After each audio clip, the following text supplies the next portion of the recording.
tactic assault with Congress. No, we held it close. So whoever close means, as you see, there has been criticism from the Republicans about the briefing that was put forth yesterday by the administration on this subject. Some have asked, do you agree that this is the worst intelligence classified briefing that Congress has received from this administration? As some of you have heard me say, there is stiff competition for that designation of worst. So here we are to protect American lives and values. We are passing today a war powers resolution to limit the president's military actions. The administration must de-escalate and must prevent further violence. America and the world cannot afford war. Some of you have heard me say that in December I took a bipartisan delegation to the 75th anniversary of the Battle of the Bulge. It was just so remarkable to meet our VIPs, were our veterans who served at the Battle of the Bulge, some of them also at Normandy. Imagine the courage, teenagers, most of them at the time. But the compelling message from the veteran who spoke for them, along with the King of Belgium and the Archduke of Luxembourg and the President of Germany. The veteran who spoke, he spoke about the band of brothers. He spoke about allies working together, multilateralism. He spoke about the challenges they faced in those winters, reminding me really of Washington crossing the Delaware, because it was in December and it was snowing and they were not as prepared for snow and camouflage from snow as they needed to be. But just seeing their patriotism, their courage, those young people, and this veteran coming to speak for them, 90-some years old.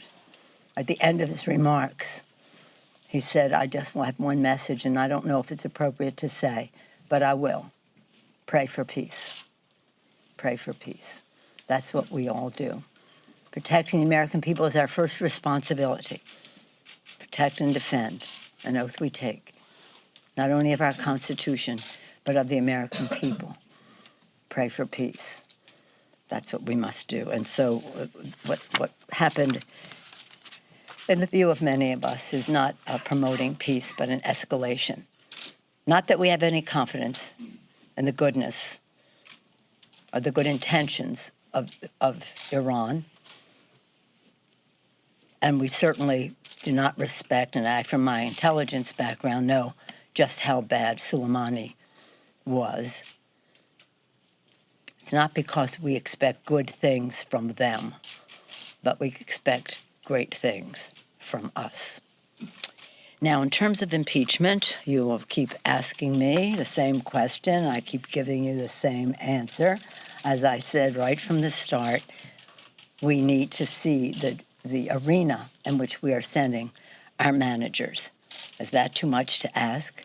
In October, we put forth H.R. 660, which is House resolution, which talked about the terms under which we would proceed further proceed with the investigation, so that people knew what the battlefield would look like. We expect to see that here. I've heard different things. I hear that they might want to, you've probably heard one way or another, some of them have suggested they might want to dismiss. Dismiss equals cover-up. Dismiss equals admission that you're afraid of the facts, the truth, the witnesses, and the documentation. We would have hoped that, as with the Clinton process, that there would have been a bipartisan resolution determining how to proceed. Contrary to what the majority leader says, he says this is like the Clinton. No, it's not at all. And I sent our members yesterday 6 points in which it is, 6 of the points in which it is different.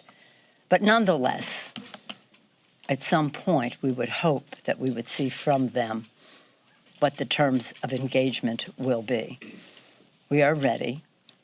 We are proud of our defense of the Constitution of the United States. We are concerned that the senators will not be able to live up to the oath that they must take to have an impartial trial. So much for that. At the same time as this is all going on, it's important to note that there's so many other things of concern to the American people. One is the assault on the Affordable Care Act that this administration is engaged in the courts, in the Congress, and we are fighting them in the courts, in the Congress, and in the country. But right now, they are in the court. Instead of defending the law of the land, as is the responsibility of the Justice Department, this administration is fighting the law of the land. That means benefit for pre-existing conditions, no lifetime limits or annual limits, child staying on your policy till 26, being a woman no longer being a pre-existing condition. The list goes on and on that they want to tear down. So with all of the other, shall we say, distractions going on, which are a collateral benefit to the administration because it is a distraction, as they are masterful at, of what's going on. In addition to that, and related to health, is the statement from the administration that they're no longer going to enforce the NEPA, the National Environmental Protection Act. This means more polluters will be right there next to the water supply of our children. That's a public health issue. That they, in their denial of climate, they are going to not use the climate issue as anything to do with environmental decision making. Public should know this. Denial about the climate crisis in the midst of fires in Australia, and we have them in our own country. And then I'll close by just talking about how proud we are of the work that our members have done for the people. We have moved to lower health care costs by lowering the cost of prescription drugs. H.R. 3, wildly popular in the country, hopefully went past the House before we left. We also were proud to pass the U.S.-Mexico-Canada trade agreement, which is sitting over in the Senate. It's sitting over there with maybe 400 bills we've sent over, more than 275 of them bipartisan legislation. One of them we observed yesterday, the 9th anniversary of the assault on Gabby Gifford's life. This is a bullet that I wear. That's of the highest priority because if they would pass this bill, it would save lives, the bill to have sensible background check legislation. So again, we're proud of our legislative agenda to lower health care costs, keep the American people safe, build bigger paychecks by building the infrastructure. And this coming week, in the next period of time, our chairman, led by Chairman DeFazio of the Infrastructure and Transportation Committee, will be putting forth our most current initiative on the I say climate because you can't do infrastructure without having a recognition of resilience and green technologies. So that's where we are there. Now, today, we again send sad condolences to the person who lost his or her life in Puerto Rico, others whose homes were damaged. We call upon the White House to stop its unlawful withholding of funds from Puerto Rico. We also, there are needs that need to be met. There has been a disaster designated, but the ongoing withholding of funds appropriated by Congress to Puerto Rico is illegal, and we call upon the administration to cease and desist that illegal activity. So what else do we have here? Maybe we'll just take some questions from all of you. Nancy? Yes.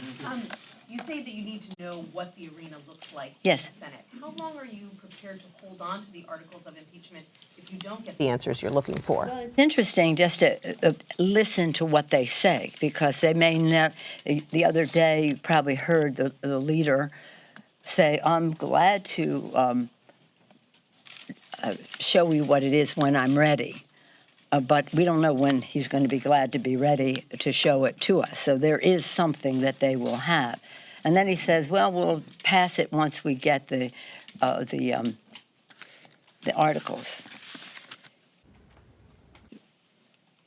In the past few weeks, since we've had this, shall we say, impasse because they won't reveal the terms of engagement, many things have been accomplished that are collateral benefit to the discussion. And they relate to, on December 20th, new emails showed that 91 minutes after Trump's phone call with the Ukrainian president, a top OMB aide asked DOD to hold off on sending military aid to the Ukraine, directly related to that call. On December 29th, was public revelations about Mulvaney's role in the delay of the aid, the effort of lawyers at OMB, DOJ, and White House to justify the delay, and the alarm that the delay caused within the administration, because everyone was not in agreement. Last Thursday, newly unredacted Pentagon emails exposed serious concerns by administration officials about the legality of the president's hold on the aid, legality of the president's hold on the aid to Ukraine. And just this week, Bolton announced that he would comply with a subpoena compelling his testimony. His lawyers have stated he has new relevant information. These and other of our investigation and our articles necessitate a fair trial with documents and witnesses. They don't want documents, the documentation. They don't want witnesses. They may want a dismissal, which is proof that they cannot clear the president of the wrongdoing that he has put forth. So are you willing to hold on to the articles indefinitely? I'm not holding them indefinitely. I'll send them over when I'm ready. And that will probably be soon. I just, he said, if you don't send them over, I'm going to pass the Mexico-U.S.-Canada trade agreement. Okay. But no, we want to see what they're willing to do and the manner in which they will do it. But we will not let them say, oh, this is just like Clinton, fair is fair. It's not. Documentation, witnesses, facts, truth. That's what they're afraid of. Speaker Pelosi, you call Yes. the Democrats call him a clear and present danger to democracy. Shouldn't Who are we talking about? House Democrats in the impeachment? You called the president a clear and I present thought you meant Mitch McConnell. Okay. But shouldn't you move more expeditiously, given the fact that you have raised this serious concern that the president poses to U.S. democracy? should move smartly and strategically. Yes, Jan. This is an H-Con res, not a Yes. joint resolution. A concurrent resolution, yes. There's been some criticism from both sides that this should be binding. I know there's some parliamentary questions about it being privileged over there, but why not make this with real teeth to make this like an AUMF? This is with real teeth. If you are familiar with the War Powers Act, and I'll get you the text, the War Powers Act enables two approaches to go forward. One is a concurrent resolution, and it gives the procedure for that, which we will be following today, and it gives a path for concurrent, for a H-Con resolution. We're taking this path because it does not require a statement by a signature of the President of the United States.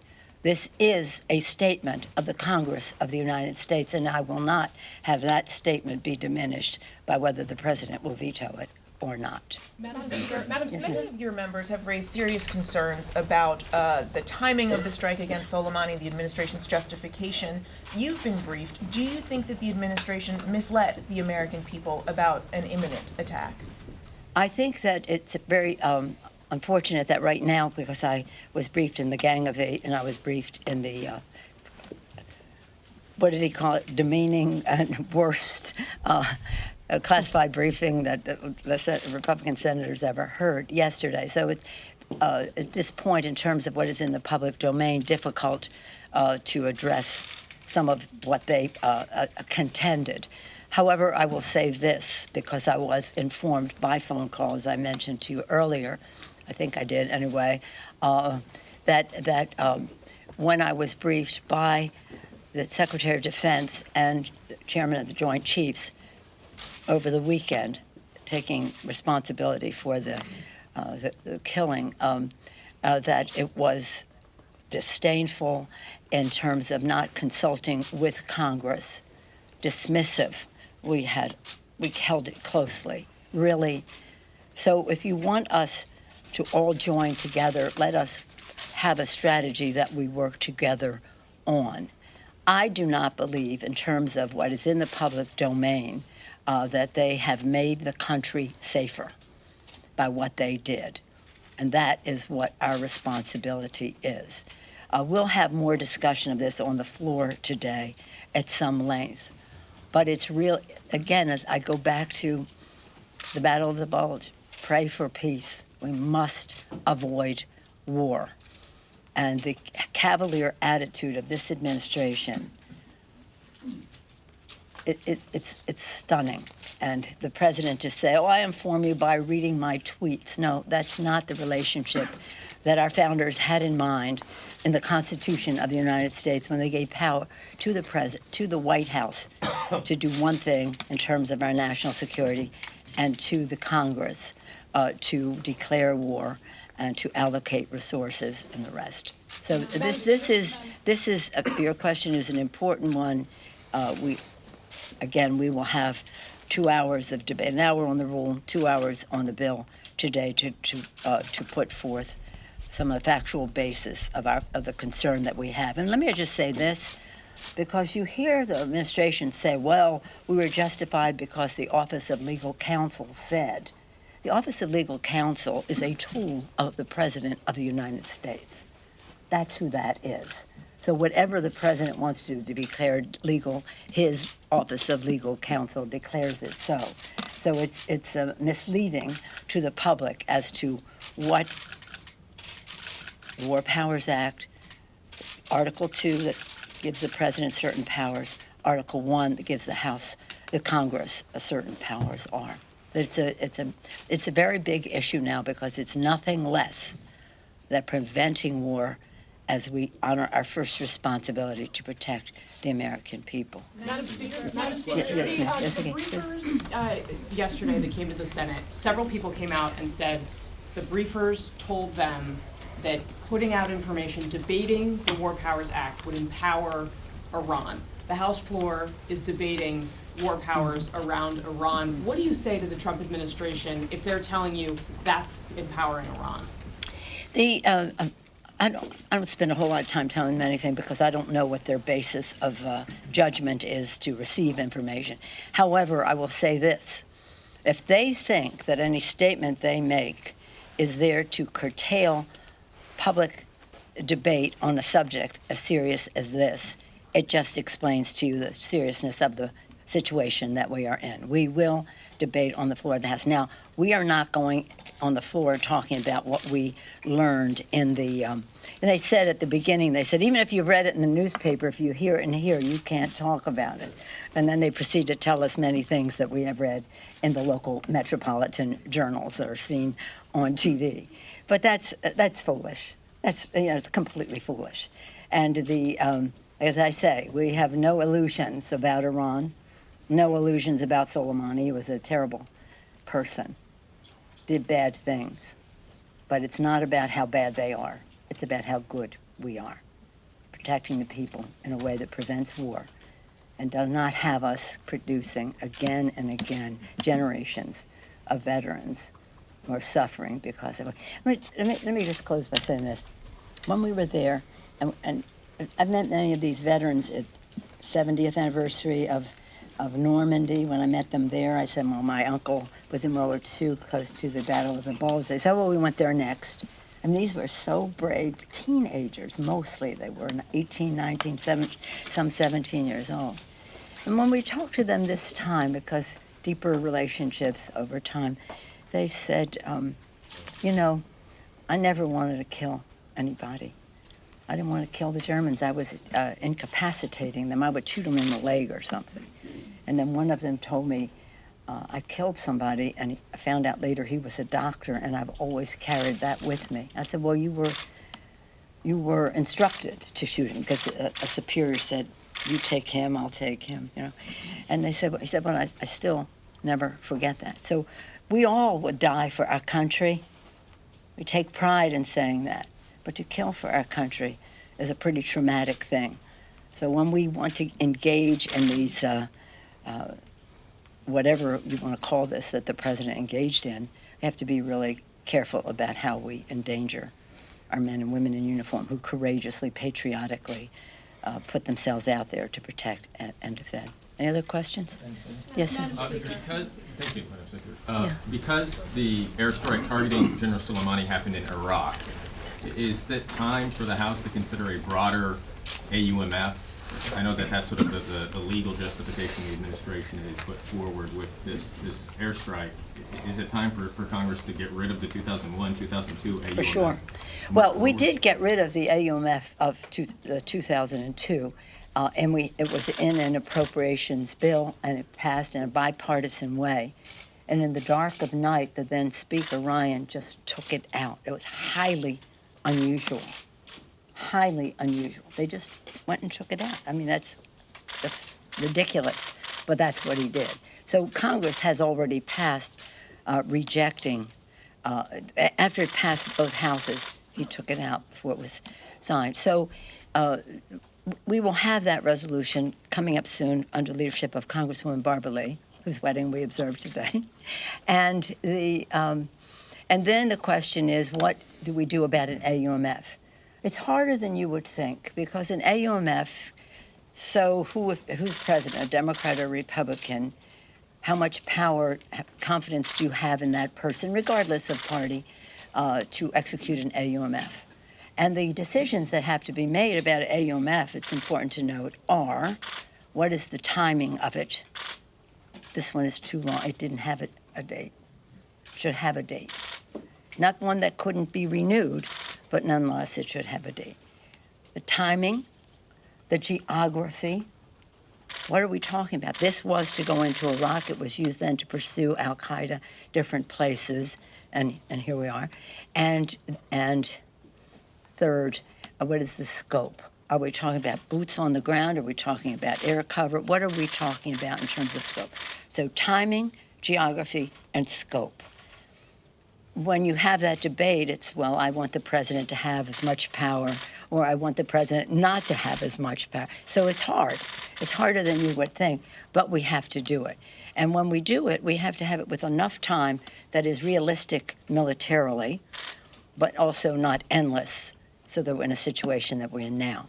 So to your point, the argument would be made that putting the shoe on the other foot, if the United States had a high level, maybe the second most important person in the country, assassinated wherever, the United States might consider that an assault on our country, right? And the Iranians might as well, even though this took place at the Iraqi airport. And so it's foggy. There are those who think, well, it was in Iraq, so it counts. But it was an assault on Iran, so it shouldn't count. I don't think there's anybody who thinks that AUMF would apply in Iran.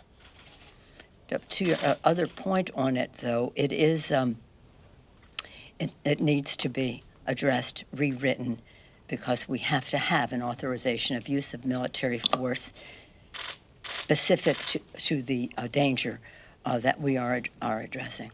Madam Speaker?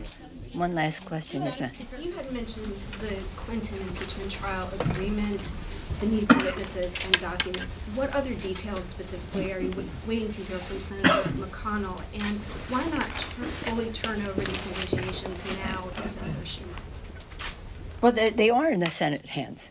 This is the Senate, and they have tried to have a bipartisan approach to how they would conduct the investigation as what are we calling it? The trial, conduct the trial. But feebly, the majority leader has said this is just like Clinton, except it isn't. It's exactly not like Clinton in that he won't do a bipartisan agreement on how to proceed. So that's very important. But it is not incidental to say, but for the documentation and the witnesses. Now, separate from all of that, under the House Senate rules of 1986, what is allowed for the presentation from the House is one person to speak. One person to speak. So are those the terms? Is that what we should be ready for? Or is there something else that they have in mind? It's one person to speak for the House and one person to speak for the White House. Did you know that? 1986. So is that the rule under which they're going? That all we want to know is, what are the rules? It doesn't mean we have to agree to the rules or we have to like the rules. We just want to know what they are.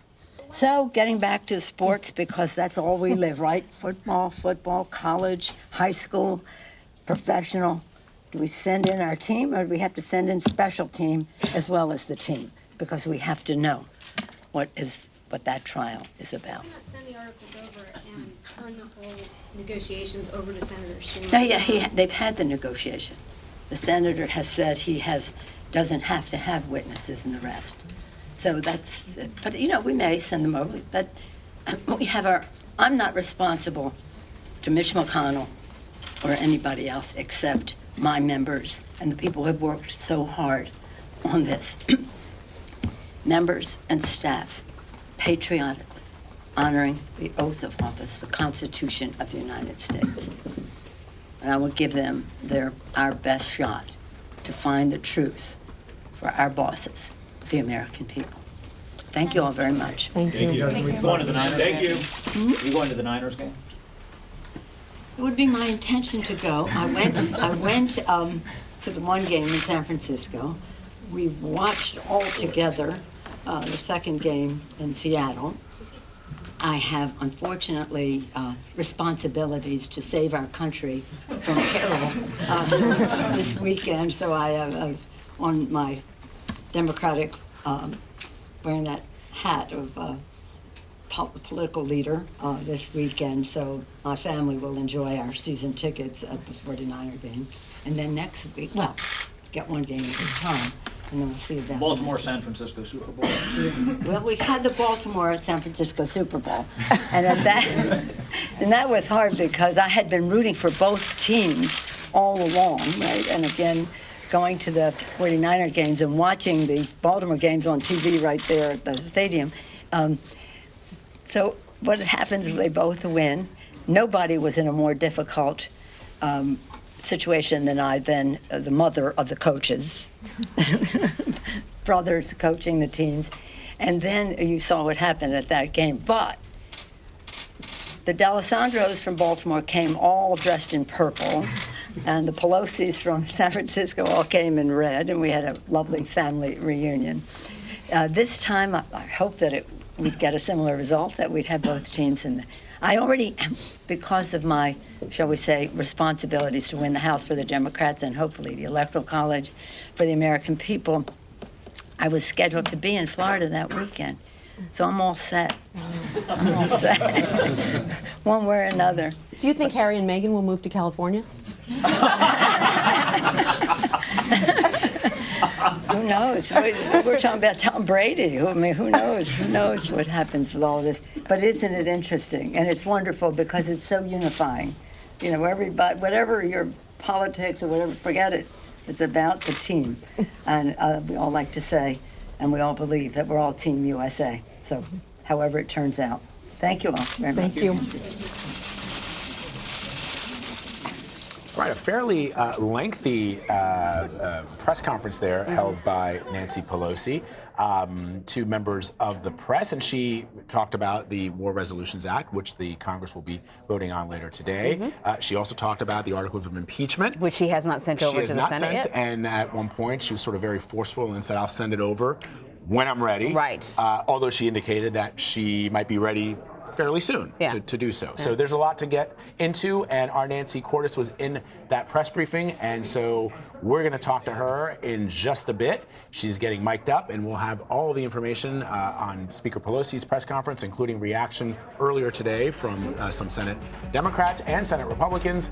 So stick around. We'll be right back.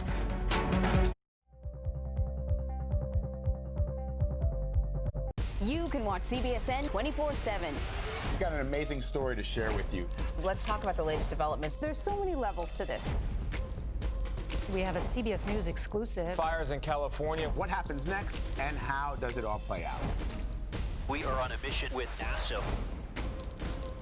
I understand you have some breaking news.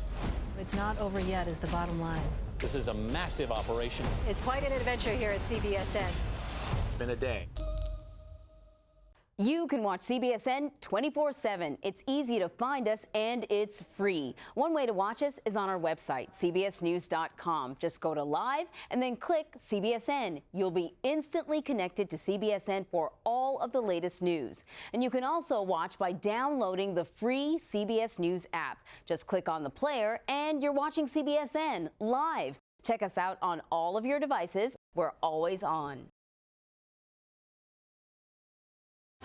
What really matters in journalism?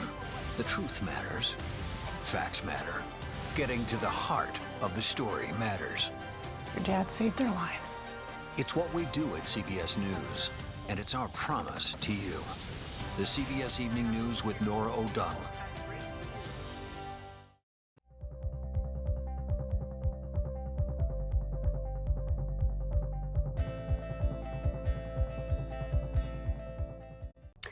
About a third of the people in Puerto Rico are still without power 2 days after a powerful earthquake slammed the island. The 6.4 magnitude quake also took out a power plant that generates more than a quarter of the island's electricity. CBS News correspondent David Begnaud gained access to the facility located in one of the cities hit hardest by Tuesday's earthquake. I want to tell you how we got inside the power plant. We came and sat outside the front gates for 4.5 hours waiting for the head of the power authority to leave. And when he drove out, he stopped. We asked for the interview. He said yes. And then we asked to go inside to actually see the damage for ourselves. And he again said yes. The people on the island of Puerto Rico have a profound distrust of the leadership at PREPA, the Puerto Rico Electric Power Authority. So we wanted to find out first, how long would it be before they could get the plant up and running? And what you're about to hear are two different stories.